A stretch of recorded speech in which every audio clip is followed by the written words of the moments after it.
Double bedroom ఇళ్లలో school నడుపుతున్నారు. Toilets పక్కనే పాఠాలు చెప్తున్నారు టీచర్లు. 6 బయటే కిచెన్. పిల్లలు ఎండలో భోజనం చేయాల్సిన పరిస్థితి. ఇంతకీ ఈ స్కూల్స్ అసలు ఎక్కడున్నాయి? సదుపాయాలు కల్పించడంలో అధికారులు ఎందుకు విఫలమవుతున్నారు? ఇదిగో ఇవే డబుల్ బెడ్రూమ్ స్కూళ్లు. సిద్దిపేటలోని కేసీఆర్ నగర్లో ఇలాంటి స్కూళ్లు 3 ఉన్నాయి. పాఠశాలలకు సొంత భవనాలు లేకపోవడంతో ఈ డబుల్ బెడ్రూమ్ ఇళ్లను స్కూళ్లుగా మార్చేశారు.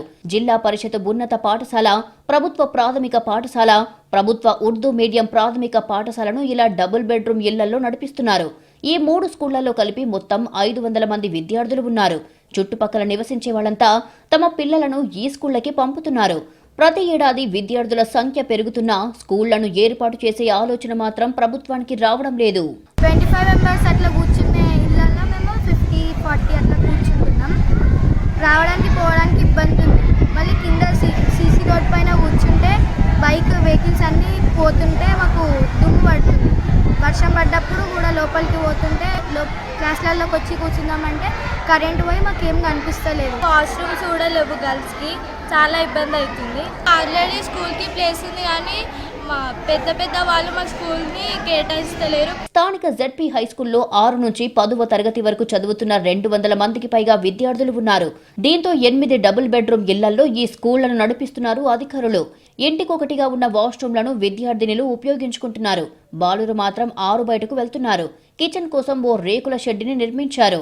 ఇక్కడి ప్రైమరీ స్కూల్లో 200 మంది వరకు విద్యార్థులు ఉన్నారు. అది కూడా డబుల్ బెడ్రూమ్ ఇళ్లలోనే నడుస్తోంది. ఉర్దూ మీడియం ప్రభుత్వ ప్రాథమిక పాఠశాలను ఒక డబుల్ బెడ్రూమ్ ఇంట్లో ఏర్పాటు చేశారు. ఇక్కడ దాదాపు 50 మంది చిన్నారులు చదువుకుంటున్నారు. గదుల్లోనే టాయిలెట్లు ఉండగా వాటి నిర్వహణ సక్రమంగా లేదు. దీంతో విద్యార్థులు, టీచర్లు ఇబ్బంది పడుతున్నారు. నేను 6th క్లాస్గా జాయిన్ అయినా. 5 years నుంచి స్కూల్ బిల్డింగ్ కట్టిస్తా అని కట్టియాలి, ఎవరు కట్టియాలి. పెద్దోళ్ళు ఎంతమంది వచ్చారో చూసిరు, వెళ్ళారు, ఎన్ని వీడియోలు తీసుకురు, పోయారు. అలా గ్రౌండ్ గుతం ఉంది. మాకు గ్రౌండ్ ఉంటే గుతం కన్స్ట్రక్షన్ ఇప్పటివరకు గుతం స్టార్ట్ చేయలేదు. ఇంకా మాకు తినడానికి గుతం ఫెసిలిటీస్ లేవు. కానీ బాయ్స్కి టాయిలెట్స్ లేవు. ఇప్పుడు పోవాలన్నా 1/2 kilometer దూరం వెళ్ళాలి. మేమంటే ఎండలో కూర్చోవాల్సి వస్తుంది. అయితే మేము ఎండ ఉందని మేము క్లాస్లోకి వస్తే కూడా అంత వాష్రూమ్ వస్తుంది.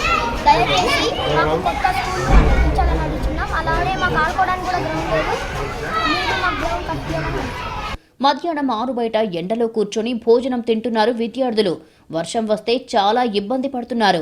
ఇక్కడ విద్యార్థులకు ఎలాంటి ఆట స్థలం లేదు. ఇన్ని ఇబ్బందుల మధ్య తమ పిల్లల చదువు కొనసాగించడం కష్టంగా ఉందంటున్నారు తల్లిదండ్రులు. కొంతమంది మధ్యలోనే బడి మానేస్తూ చదువుకు దూరం అవుతున్నారు. ఇప్పటికైనా ఈ స్కూళ్లకు పక్కా భవనాలు నిర్మించాలని కోరుతున్నారు విద్యార్థులు, తల్లిదండ్రులు.